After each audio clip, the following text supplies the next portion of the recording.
Через год после передачи ингушских земель Чечне в 1934 году и преобразования в так называемую Чечено-Ингушскую автономную область, которой противились всяческие ингуши, даже ценой многих жизней. В 1935 году в Урус-Мартане сочиняют благодарственную или заблюдническую песенку для Сталина. Если бы море стало чернилом, если бы небо легло бумагой, кто, вдохновленный великой силой, смог передать бы людскую радость?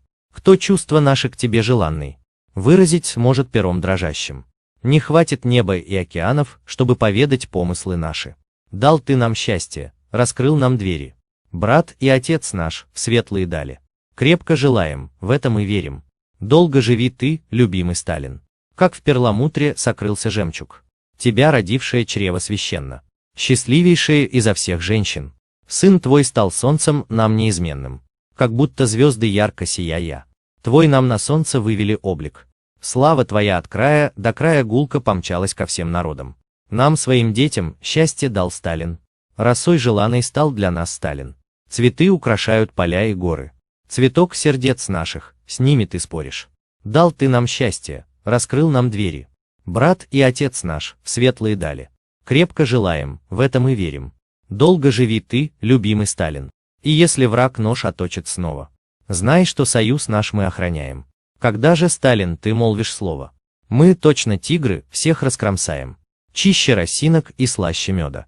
Помолодевший Кавказ с приветом. К тебе несется, поют народы. Сталина имя звездою светит.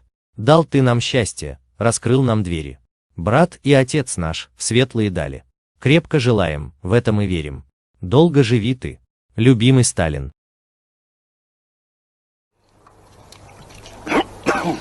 Нет, сейчас порядок, нет. Одни банды. В Чечне многие говорят, что жалко, что нету Сталина. Нужен. Сталин нужен? Он мужчина был. Так, ну-ка расскажите поподробнее. Чего подробно сказать? Ну про Сталина. Про Сталина. Сталин был настоящий мужчина. Это какой бюст? Это еще с тех времен? Да. Это тот самый бюст, который стоял тогда в кабинете, да? Да, я с собой забрал. Интересно. И сталинский. Ну вы же чеченец, как у вас на столе? Ну вы же чеченец, как у вас на столе?